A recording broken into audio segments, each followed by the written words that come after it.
Hey everyone, it's Gypsy, and today is Friday, February 17th, 2023, and it is 7 a.m. And I am being released from the rehab hospital today. Yay! They said I did an excellent job, and she's never seen anybody work so hard to get better. I'm still not bending my knee yet, though. That's a concern. I have no idea where I'm going, though, because guess what? As I predicted, no one's got an answer from my insurance company yet.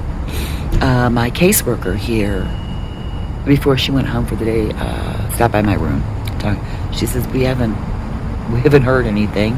She says, I probably will by tomorrow morning. So we'll see what happens. My son and daughter-in-law have packed up my stuff to keep that safe at my house. Then we're going to hit the road. I have no idea at this moment in time where I'm going next or what my future holds for me. I want really to see how my recovery goes and what I'm capable of doing. I don't know. Because I'm just kind of playing it by ear because I don't want to make any, firm commitments or decisions into the future when I don't know what I'll be capable of doing. I hear, I've been told this takes a long time to recover from. And I was told, don't even plan on having a garden this year. I can't plant anything this year because, it's a knee and you got to bend and till the soil and stuff like that. She says, no, not this year. It's not happening this year. So everything's up in the air. So it's the start of my last day at rehab. When my son and daughter-in-law get here with my truck, my physical therapist is going to teach all three of us how to get me in and out of my pickup. Not to drive yet because I can't bend my knee, but like in the front seat or the back seat. Because last time I got in a car, it hurt like hell. I mean, I'm doing better with the pain now, but, I can't bend it. I can only, it's a very slight bend. And, I got all excited yesterday thinking I was bending my knee, and my physical therapist said, no, that's not really bending it. It's an improvement, but no, you're not bending it. It's not even really a knee at the moment, so we'll see. Well, everyone, as I suspected, none of this is going well. I was medically approved to go to a skilled nursing facility. My insurance company is refusing to approve it. When I'm in rehab and I'm using the walker to hop, I will go a few feet, several feet, whatever, and then I have to sit down and rest. And then when I'm ready, I start up again. Well, apparently in the therapy notes, they just add it all together. So they'll say, oh, she walked, which is not what's going on, 70 feet. So my insurance company is claiming I can walk. I can only use my walker for very short distances. I have to use my wheelchair most of the time. And I'm sitting here wondering, well, okay, if I, in my wheelchair or in my walker, it doesn't matter which one, if I drop something on the floor, I can't get down there and pick it up. Even if I'm in my walker, I can't get down there and pick it up. And if by some chance I can get down there and pick it up, how do I get back up? How do I get back up off the floor? These are the things that scare me. And then if I am, God, everybody's so loud today. I drop something on the floor, I can't pick it up. Well, that puts me in danger because of the wheels on my walker and my wheelchair. Well, how are they going to get over it? I don't understand what I'm supposed to do. I don't understand. Even if somebody in my family had the right circumstances where I could go stay there, and they don't. My family works. I'm home alone all day. Again, what if I drop something? What if I fall? What if? I don't know what to do. I don't know where I'm going from here. It's 9 o'clock. I'm supposed to be discharged at 11:30. I have no idea where I'm going, what I'm doing. I'm worried about my safety. Okay, everybody, so I have been discharged from the rehab hospital on my way to Ohio. My son and daughter-in-law set up a very, very comfortable makeshift bed in the back seat of my truck. So I'm really comfortable, and I'm surrounded by my cats. So, yeah, that's what's going on now.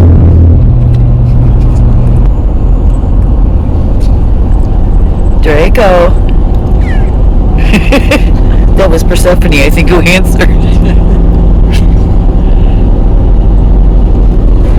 So, everybody, I hope you can hear me okay. We're in a restaurant. This whole thing has been like crazy. Both with my trip back to Ohio and dealing with the medical system, a corrupt medical system, medications, the drug companies, and dealing with insurance companies. It has been one problem after another. I have to take my medication before they get me in the truck because it's so painful. So I'm a little bit woo right now. But this has been one hell of an experience, and I mean hell. No joke. So I cannot homestead for a long time right now, so I don't know what I'm going to do about that. But my blog originally, my video and my blog originally started out years and years ago about a corrupt system, medical system, and I may be going back to that. I need to talk about it. I need to get my blog back on that track because maybe I never should have left that, and that's why I'm back in a position where I need medical care. I don't know. I'm thinking of this on a spiritual level, trying to figure out why this wonderful life I had set up for myself in a hot second was obliterated, and why everything is going wrong. So my insurance company is not wanting to cover anything more, and they insist I can walk. Now, the way I see it, if I can only walk a few feet at a time, and it's not walking, it's hopping with a walker, and for everything else I need a wheelchair, I'm not walking. Unless I'm walking on both my feet or a prosthetic, I'm not walking. But they insist I'm walking. Now, on Saturday, the hospital said, no, I cannot walk. But Sunday, when the insurance company said I could, the whole hospital saying I can walk. And my son is like, where? I don't see my mother walking. What are you talking about? He's telling them, I cannot leave my mother alone. What am I supposed to do? I have to go to work. You know, the excuses they came up with, and it was like they were actually, you can tell, both the doctor and the insurance company and caseworkers trying to brainwash me and my son and daughter-in-law into things that weren't true. That I can be left alone at home. I could live on my own. That I can walk. And my son's going, I have not seen my mother walk. There was this one doctor, we were going to meet with the caseworker, and he was never my doctor except for that one last day. He said, oh, we were just talking about you in our meetings today. And I said, really, what? Oh, we were talking about how you're going home, and because you can walk now. And I looked at him, I said, what? My son was pushing my wheelchair, and my son looked at the doctor, and he just held his hand up, and he goes, stop, we're done. And we left. It's just been one hell of a thing after another. So we leave the hospital. We're going to get on the road to Ohio. We stop at Walmart to get my medications. My pain medication, they couldn't refill yet. They said, we put a call into the doctor. Nobody's calling us back. We can't get in touch with the doctor. We need to verify the oxycodone because it's a high dose. So we were waiting in the parking lot all afternoon. No doctor ever called. Then my son called the doctor. I called the doctor. We couldn't get through. All three of us, me, my son, my daughter, were trying to get through the doctor at the hospital. They could not. Neither could the pharmacist. So finally, it's getting close for the pharmacy to close, and I'm in pain. And the pharmacist just comes right out and says to my son, what happened to your mother that she needs this much oxycodone? And my son said she fractured her tibia plateau. Her tibia is broken and her knee is shattered. She had to have emergency surgery. And the pharmacist was like, oh my God. She goes, I'm going to fill this. She goes, obviously your mother does need this amount. And I'm even taking less than what they prescribe because I don't like taking a lot. I need enough just to cut that pain so I can function. So it was a pill and a half. So it was like 15 milligrams. I'm only taking 10 at a time when I need it because 15, I can't even think. You can see this is 10 and I'm like, whoo. And it's been ridiculous. So we're going through Kansas, and my son has always talked about, what is the name of this place? This barbecue place in Kansas City, Joe's Barbecue or something. He's always told me about it. So he goes, Mom, when we hit Kansas City, let's stop there for dinner. I said, great. So we're like an hour outside of Kansas City, right, like an hour from the restaurant. We hear this big bang. The axle on my trailer broke, so he's got the food coming. I'm going to continue this later. That restaurant we were just at, it's called Joe's Kansas City Barbecue. Oh my God, was that good. I had a barbecued brisket sandwich. Best I ever had. Melt in your mouth. Oh my God. So if you're ever in the Kansas City area, you have got to stop there. Oh, is it good. So anyways, we're back on the road. Who knows where my life is going from this moment. All right, everybody, so we're back on the road. Very comfortable in the back of my truck laying here.